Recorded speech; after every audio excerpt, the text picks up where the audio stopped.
journey in the audition tape. So what made you think of this idea for auditioning for the role, and how was the process like to make it? Because you may not even have landed this iconic role if you hadn't even done your audition like this. That's a good point. I don't know that I would have. Yeah, it just occurred to me because, listen, everyone was auditioning for Lord of the Rings. I believe it. And I wanted to do something that stood out a little bit and could articulate my passion for it in a way that would be notable. Because the only other option I had at my disposal was to go to a local casting office in Los Angeles. Victoria Burrows was the United States casting director, and basically be put on tape in a room, in an office, probably with a white background. Relatively banal and very common, like that's just kind of how it's done, unless you're meeting the director or producers or whatever. You're often just put on tape in a sort of standard, nondescript room. And I just thought, oh man, like, this isn't gonna be the great, it'll be fine, and it's very commonplace, but I want to do something that isn't just simply going into this casting office. And I thought, well, I could just make my own tape and, you know, get costumes and kind of shoot it like a scene. And so I told my agent, like, I'm not going to go to the office I'm not going to go to the casting office, I'm going to make my own tape. And she's like, okay, like, you better do it. And I was like, I'm going to do it, don't worry. So I went about that process, and I just went and I went to a dialect coach for the accent, got a book on hobbits, and kind of just with various sort of artistic renderings of what hobbits look like. And I obviously had an idea in my head from having read The Hobbit. And went to Western Costume, got a costume, which is not dissimilar from the way that I looked at the movie. And yeah, one scene was in Bag Ends. We shot that at my house with a friend of mine. And then we shot 2 scenes in Griffith Park. And each one was sort of a different stage on Frodo's journey, the last being kind of on the basically Mount Doom. So yeah, and then my friend who shot the whole thing, and we shot it from a variety of angles, really kind of like you would traditionally shoot scenes. He cut them together at the Miramax offices that night, and then I took the VHS tape, because it was output to VHS, not DVD. I took the VHS tape to the casting office, and then they shipped it, they FedExed it to Peter, who I think was in London at the time. So yeah, that sort of, it got my foot in the door, so to speak. And then when Peter and Fran came through Los Angeles to meet folks that they had seen tapes of that they liked, I then met them and auditioned for them in person. The whole experience was really gratifying. I certainly wouldn't change it. You know, I agree. I don't know that I would have gotten the role had it not been for that. Yeah, because I've read that Peter Jackson, he called you personally. He did. Right afterwards. Not right after. So I mean, right after he received it. Well, no. So I spoke to him. I met him in LA. Auditioned again. So did a couple of scenes, and then a couple months later, I was at home, and my agent called, and she said, "Stay by your phone, someone's calling soon." I'm like, oh shit. And I had a feeling, because there was only, you know, we were waiting for a response, you know, and they were casting this movie, and it was all starting to come together. So I knew it was hanging in the ether whether I did or didn't get the role, so that there was a call coming in felt like it was momentous, that it could be meaningful. And I had a feeling it could be about that, but I didn't know. And so then the phone rang, I picked up the phone, and it was Jan, who was Peter's assistant at the time, and she said, "Could you hold on the line for Peter Jackson?" And I just, you know, my life like flashed before my eyes. Wow. And then Peter was on the other end of the call, and he said, "Hello, Elijah, you know, I'd love for you to come down and play Frodo. Do you want to come down and do that?" I'm like, yeah. Yeah, I do. And also, it was like accepting a journey, you know. It was really the thing that's important to impart to people, and I'm sure all of you who have watch the movies and certainly watch the appendices and know kind of the basic production and the Herculean effort was to bring these movies to life. Accepting that role was so unlike any other opportunity any of us had ever had, because it was a commitment way beyond what we had had before or since, really, in the sense that you were going down to a country very far from your home for 16 months of principal photography to shoot all 3 of these movies back to back or simultaneously. It was huge. It was like accepting a life adventure, and it was. It was like, I mean, it was akin to, you know, Bilbo sort of going like, yeah, to the dwarves, you know, like, oh, okay, sign me up.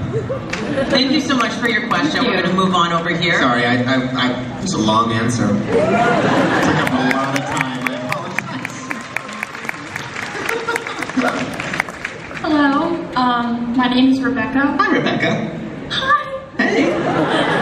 Hi. Thank you so much for being here. This is absolutely, like, incredible. I really love Frodo Baggins and Lord of the Rings, and it just means so much to me. Something else about me is that I love theater and I love acting. So I just wanted to hear about, like, your perspective on acting and, like, what draws you to it and what, like, has kept you in that industry, like, through all these years.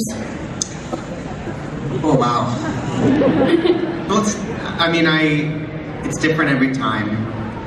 What draws me to it? I think now, more than maybe when I was younger as a kid, I just love filmmaking. I love the process. I love the creative process. I love a group of people gathering around an idea that they're all a part of facilitating that idea together creatively. And that's such a fun feeling. It's such a great feeling to be involved in a team of creative people bringing something to life. And so that's what I really get out of it. I love acting. It's my entry point. It's what I have done my whole life. So that's my way to participate in that process. And I also love that. I love figuring out how to play a character, who a character is, putting on the wardrobe, being in the context of an environment, and having all of that inform on that performance and what it is that I do, working with other actors, being inspired by all of that. It's really fun. It's really fun. And yeah, I think as I said, I think it's different every time, which keeps it consistently interesting and fascinating and keeps you on your toes. I feel like I'm always learning. I always get really anxious before the first day of shooting, like it's the first day of school still, and go through it every time, no matter how long I've been doing this. So it's still a thrill, you know, and I love seeing it all come to life. I just love filmmaking, which is why I started a production company, because I want to be a part of every aspect of it. I enjoy that process, and I love movies, you know. Thank you so much. Yeah. Go ahead, over here. Hi, Elijah. Hi. My name's Erica. Hi, Erica. I wanted to ask you, now that you're more of an experienced actor, if you could go back in time and film any of Frodo's scenes, what scene would it be and how would you make it different? Oh. I wouldn't endeavor to change anything. Because here's the thing, like, here's the thing. I'm certainly more experienced now, just simply based on time, right? And my own life experience and the wisdom that comes with that, and my collective life experience now is certainly, I think, makes me a better actor than now, right? I think it does. I'd like to hope it does. But the idea of stepping back into a role you've done, I wouldn't want to change anything because that's who I was then. and my collected experiences and the environment we were in, which was so new and fresh and exciting, and the way that films were made then, I mean, there's so many variables, right? That lent to those performances and those films turning out to be the way that they are. I wouldn't want to touch it. I wouldn't. I would love to. Look, I would love to go back and make the movies again, just simply because I want the experience again. Like, I would love to go back and live in New Zealand for 16 months and just fucking be in the wilds of New Zealand and create with those wonderful people. Give me that over and over and over again. But the responsibility now, it actually gives me anxiety to think, like, I don't want to touch it. I'm proud of the work. It is an alchemical element of so many combined variables. I wouldn't want to touch it. That's a wonderful answer. Thanks a lot. You could just tell people that you would just take the Eagles to Mordor. What's that? Say that. Oh, yeah, exactly. How many times do you get asked that? Many times. You're just, Yeah. Go ahead, over here. Hi, my name's Emily. Hi, Emily. I'm actually a film student here in Vancouver. Oh, rad. And probably the biggest reason that I got into film was the Lord of the Rings DVDs that I had as a kid. All the behind the scenes, I would watch that religiously. So my question for you was, what was the most challenging scene for you to film in the Lord of the Rings trilogy? Well, thank you for your question. The appendices in those DVDs are extraordinary. I mean, it's almost like film school in terms of the level of detail of the process that they showed people. I love those so much, and I've heard your story so many times of people who have sought out and who now work in film as a result of being so inspired by those DVDs. So that's amazing to hear. Wait, I lost what your question was. What was it? I was just wondering, what was the most challenging? Oh, the most challenging scene. Yeah. I mean, I think the most challenging for me was probably the side of Mount Doom, as Frodo is no longer really Frodo anymore, and emotionally, physically getting that right.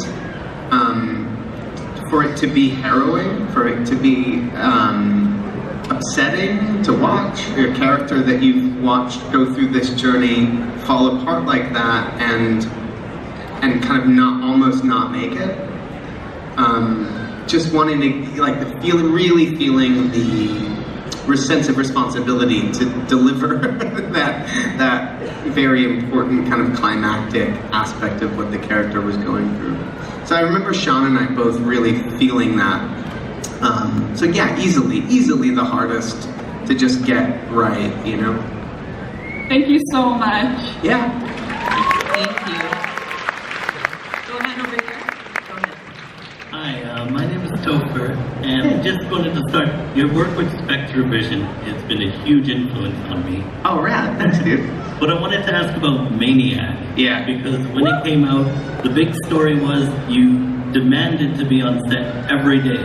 And obviously that was a huge influence on how the movie turned out. So I was wondering if you would talk about what that experience was like. Sure. Yeah, so I didn't quite demand, more just sort of suggested that it would be a good idea. But it's funny, like, from their perspective, they were offering me effectively like 2 weeks of, it'll be 2 weeks of work for all of the bits that are on camera, right? That's how it was pitched to me. Like, we're remaking this movie, we're doing it almost entirely from the POV of the killer, and he sees himself in reflection, so we only need to film you in your reflection, and then everything else is going to be voiceover. I was like, okay, and I loved the script. I was apprehensive at first, just the idea of remakes is always a little tricky, but that they were doing something so different from the original was separated it in a way that felt like it was its own thing.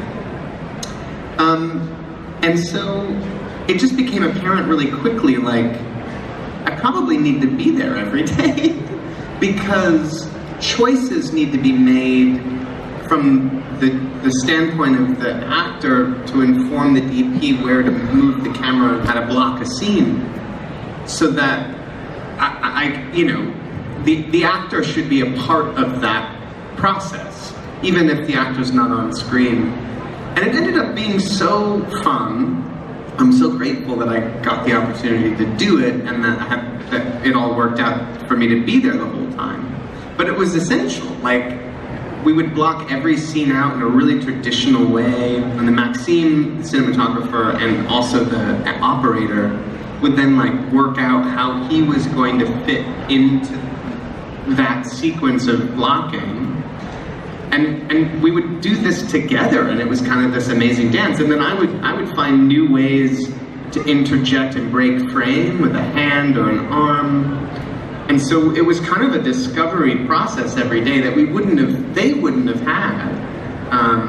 But it was yeah. Anyways, it wasn't a demand of mine. It was just kind of, I think all of us collectively were like, oh, we need to do this together.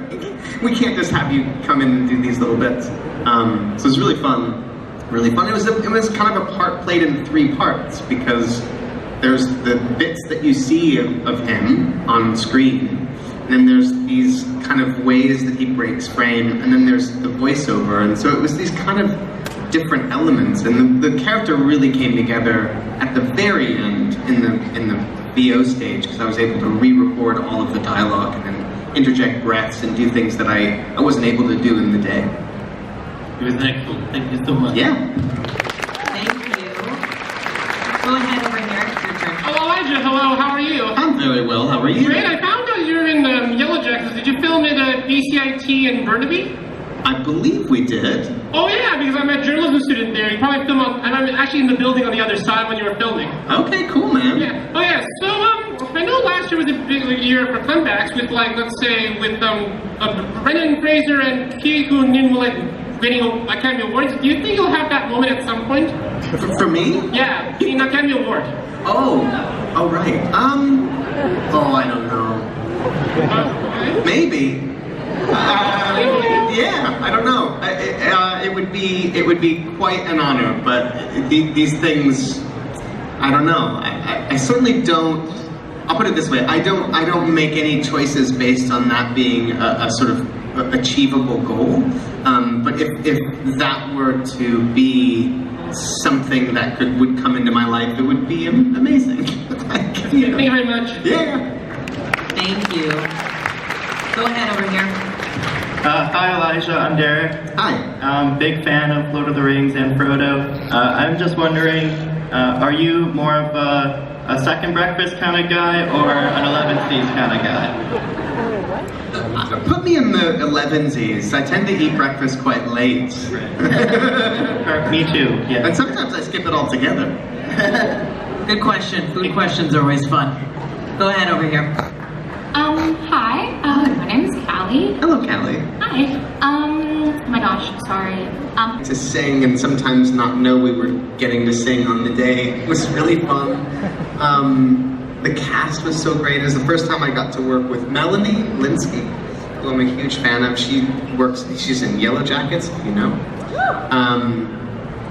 Yeah, and I love the animation style. I mean, that's what drew me to it to begin with, was getting the offer to play Wirt in what was initially a short that you can see online. It wasn't a part of it was called Tongue of the Unknown, and then it became the miniseries. But I was just in love with the world that they were creating. So yeah, no like a specific favorite part, but I'm really grateful to have been a part of it, and I love how it turned out. And it's one of my favorite things that I've gotten to work on. Awesome, thank you so much. Yeah. Have a great day. Go ahead. Hi, my name's Chris. Elijah. Hi. Okay, so I'm a big fan of your horror movies, independent films. Is there any advice you would give to a horror movie director trying to get their film off the ground? Oh man, advice to a horror film director to get their film off the ground? Oh, in general, yeah. Well look, I mean, the beautiful thing about horror is it tends to be relatively easy to finance, because there's always a market for horror movies. It'll never not be a success. You know, it's also the genre where, in some ways, you don't necessarily have to have quote-unquote star power or whatever for a movie to be successful, because it can kind of survive on the elements that make it scary. So horror will always be consistent. I mean, I don't know, I think to get your film off the ground, look, it's really hard to get movies off the ground in general. It's hard to get movies financed. But with horror, having a novel idea, something that feels unique, that hasn't been done before, tends to have an easier shot, you know? And also a script that is budgeted properly so that it's within its means, you know? That's probably my advice. Thank you so much. Yeah. Because you played Frodo, and Frodo's so nice, like ridiculous, and then you played some scary characters, like Kevin in Sin City still gives me nightmares. Anybody else? Like, seriously, what movie scares you? I don't really get scared by movies, but there's a few that I find very disturbing. Because I find, I don't get scared by movies, but I'm disturbed by movies. There's a couple. I think the original Michael Haneke Funny Games is really disturbing. I love it, but fuck, man.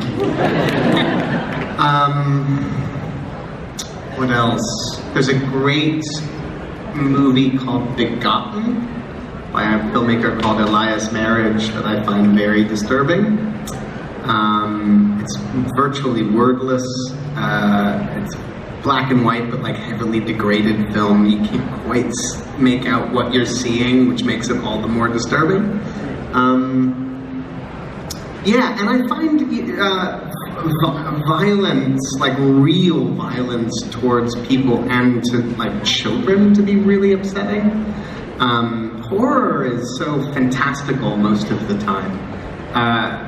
So that doesn't, it feels that there's a degree of separation, but with movies where it feels real, I find those to be much harder to watch. Thank you for that. Yeah. Go ahead over here. Hello. Hi. My name's Danielle, and I was wondering how close you were to the other actors. In The Lord of the Rings? Okay. Close. With the Hobbits currently have, and have had for a couple of years now, a text thread going that we text each other every day. Generally, it's like New York Times mini crossword scores and like our Wordle scores. And that could be days of that without anything else, and then, something else will be texted. So, yeah, we're, and the others, we are connected. It's just, we all live in different countries and get busy, so occasionally there'll be an email or something or other here, but, when you go through something like that, when you work with people that closely over such a long period of time, it was 4 years of our lives, you're kind of linked forever, and I love them all so much, and we are, a family. Yeah. Go ahead. Hi, my name is Keenan. Hello. And the question is, when you got the call from Peter Jackson about playing Frodo, and you signed up for that adventure, what excited or terrified you the most about it at that time? Well, I was 18 at the time, so I was embarking on what I knew to be the greatest adventure of my life. Like, I had never lived away from home on my own for that length of time. Prior to that, I think I'd been away from home for a month, and, on my own. So, or a couple months. So this was like, I was going away for a long time to another country, halfway around the world. And so that was really significant. But at the same time, my memory is that I was just like super up for it. Like super stoked and seemingly very ready, which I kind of marvel at now thinking about it. But that's kind of who I was, and I suppose who I am. Like, I just sort of jump into things with enthusiasm, I think the only thing I would have been thinking about, which is something that happens still to this day, there's always like a couple of days of transition from traveling from home to a new place, getting acclimated, meeting the people in production, and kind of finding my comfort zone. It's still something I go through now. It's always a period of acclimation because it's new. It's a new place, it's a new home, it's new people. And I remember knowing that I was going to encounter that, getting to Wellington.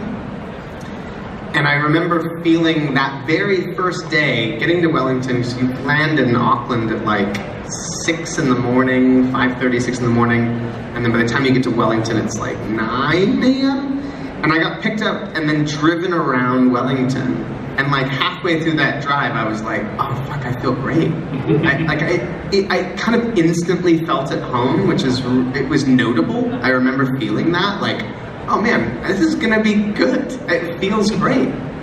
So like I knew I had to get over that, and I got over that so fast. And then everybody that I met was just so wonderful, and it just, the sort of family quickly unfolded. And the reality of what that adventure was going to be kind of was every day becoming more and more exciting. But yeah, I don't know.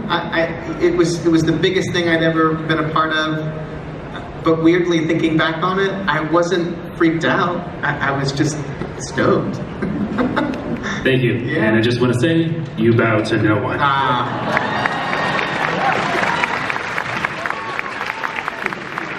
Go ahead over here. All right, so I have a question, and it's on behalf of my friend Esther. Okay. So if you can say hi, Esther. Hi, Esther. Cool, awesome, thank you so much. Okay, so the question that she has is, do you relate to Frodo at all, and if so, in what way? I mean, yeah, I think I do. Gosh, in what way? I really admire Frodo. For a hobbit, he obviously grew up under Bilbo, who Bilbo's quite unique for a hobbit in that hobbits don't adventure. They don't stray outside of the Shire. It's not what they do. But he really grew up underneath his uncle with this sort of admiration for adventure and the stories that he heard. And so he had this kind of wanderlust built into him. I totally relate to that. But then I also relate to the Hobbit side of him, the comfort of home, a warm hearth, a great meal with friends, connection to the earth and to the land and animals, like all of those things. And then I guess, I don't know, his sense of courage and not knowing quite where he's getting it from. I think I relate to that too a little bit. Yeah, but admire him for his wisdom, for his ability, his selflessness, to take something on that he kind of knew was going to be much bigger than him and was ultimately going to be a sacrifice. And doing that without really thinking about it is really admirable and beautiful, Thank you so much. We really appreciate your answers. Oh, thanks. Go ahead over here. Hi, I'd like to say I'm a huge fan of Over the Garden Wall. I can see that. I was just wondering, what's your favorite part on working on a smaller, niche, but beloved show such as Over the Garden Wall? I mean, you don't really contextualize anything while you're making it based on its size. But getting to work on anything that feels pure, and feels unique, it's what drives me. I just simply want to move from one unique piece of expression to the next. So that's what was so special about being a part of Over the Garden Wall was, voicing a character that I really love with this really beautiful dynamic between these two brothers in this animated world that was so vibrant and evoked kind of vintage animation and these old feelings from, you know, kind of old spooky ephemera and old storytelling of, you know, what happens when you get lost in the woods, all these things that I just loved. So, yeah, getting to be in that world for a minute is just a joy, and that is reflected in, you know, most of what I get to do. I just love popping from one, you know, interesting creative universe to the next, whether it's Lord of the Rings on a giant scale or Over the Garden Wall and something much smaller. They all have something in common, which is that they're all really unique, pure artistic expressions, you know. Yeah. Thank you. Yeah. Go ahead over here, it's your turn. Hi, Elisha. Hello. I have a very burning question for you. Oh, shit. I hope I have the answer. Do you wear wigs? I mean, I have, and I certainly will again. But have you worn wigs? Yes. Will you wear wigs? I definitely will. And can you say the word uwu? Can I say the word what? Uwu. Uwu? Yeah. What is that? It's a meme. It's a meme. Yeah. Of course it is. I'm glad to have uwu'd you. Thank you. That was great. Hey, has anyone seen Carol and the End of the World yet? Okay, y'all. It's on Netflix. It's fucking incredible. It's so good. It's so good. It's so funny. I had nothing to do with it. I'm just telling you. I'm a big fan of animation, and I think what I'm thrilled by with Carol and the End of the World, so you'll see it, is that it deals.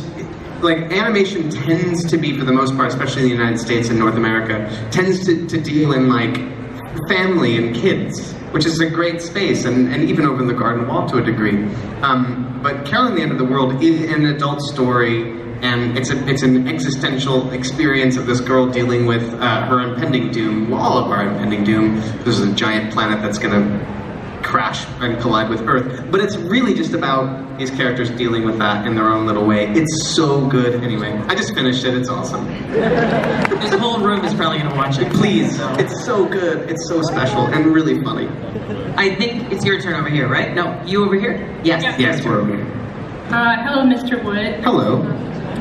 I'm very nervous, and my native language is not English. That's why I'm so formal. Well, you sound great. What is your native language? I'm Russian. Uh-huh. So I grew up in a tiny village, far from English-speaking world, and just like you, traveled here when I was 18. Like, it's a huge adventure, right? Yeah. So your work has been a window to a large, exciting world of wonder in art and acting. And I'm happy to be able to bring part of this wonder through my art and finally live in a thriving city. I love Vancouver. It's a beautiful city. Fueled with passion to fantasy, I got education in software engineering and particularly project management. And my question is how a project manager can transition to production. Well, I mean, listen, production it's not altogether different. I know. It's not. It's problem solving. It's it's various people in their department facilitating their department's needs. It's sort of project managing to a degree is almost like producing, I would have thought. Yeah. What would be potential pathway? Right. That's the tricky bit. I don't know. I honestly like PAing on a film. It's a great way to get your start. It's quite, unless you have a specific like vocation in mind or skill, right? So like camera or sound or art department, whatever that you might have a specific interest. In which case, I would say either intern for that specific department or assist in that department. You can also PA, General Production Assistant. And a lot of people PA as a means of just getting their foot in the door. And you can work on a film and see how everybody works and how a film set works. And it's such a valuable ground for learning, is just being on a film set and like the day-to-day of how that machine and system operates. So I would definitely look into PA, or like I said, trying to find some sort of either intern or assistant job in a specific department that you're interested in. This is amazing. Thank you so much. Cool. Well, yeah, good luck. So I have good and bad news for everybody. We only have time for 2 more questions. But the good news is your photo op is at 150 right over here, so you can get a picture with Elijah Wood. So we're gonna go 1 over here and then 1 over there. Go ahead. Just in under the wire. Hi, Elijah and Dawn. Hello. Welcome back to Vancouver. Thank you. First, I wanted to echo, Kevin is the reason I still can't watch Sin City today. Oh. And that's the truth. I can't go back. No offense, I just can't. Are there any surprises among the list of suspects down in New Zealand when you were there? Who were the troublemakers on set, and did you participate? There really weren't. I mean, I would say the most mischievous. There was a trailer that had the collection of the most mischievous characters, and that would have been Vigo and Orlando. Cate Blanchett shared that trailer. Who else was in there? Who else? Anyway, I think was Sean Bean. I think was in that trailer as well. It was known as the Seabago on the call sheet because it was a dirty word that they didn't want to print on the call sheet. C-U-N-T-Y is that word. And they were rapscallions of the best order. They were amazing, and there was just something about that particular like makeup trailer. It's where the booze was.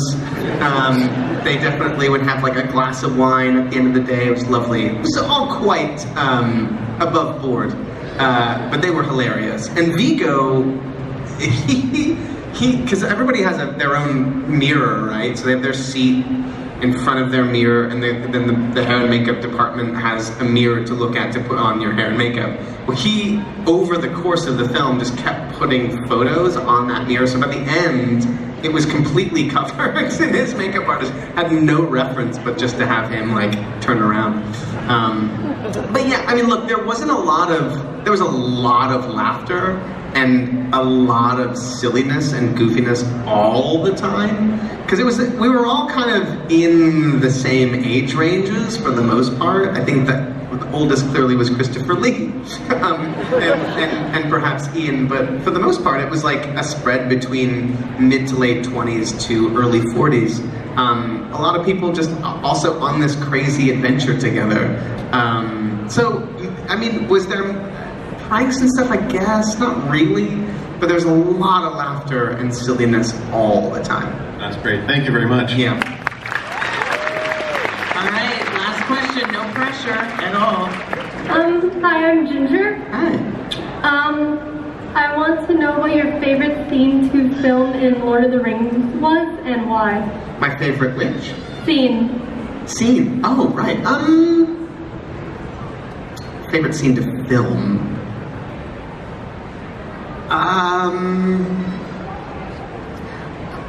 Honestly, I loved shooting in Bag End. It's so iconic and it felt so real, and the set design was so extraordinary that any of those scenes I really enjoyed. I just loved being in that environment. There's something about the rounded walls that just felt so cozy, and it was so hobbity and so real. I mean, our sets were extraordinary, but I really loved Bag End a lot. So all of those scenes, working with Ian, that scene at the table in Bag End when he sort of describes what the ring is, and that kind of incredible back and forth as we're having tea and sort of he's explaining to me about the ring. that was an amazing thing to shoot because we shot it on this kind of motion control camera, and Ian was there and I was there. He was sat at one portion of the table and I sat at another portion of the table, and with forced perspective it looked like we were sitting opposite one another with him really big and me quite small. That was like, that kind of old-fashioned trickery was really fun.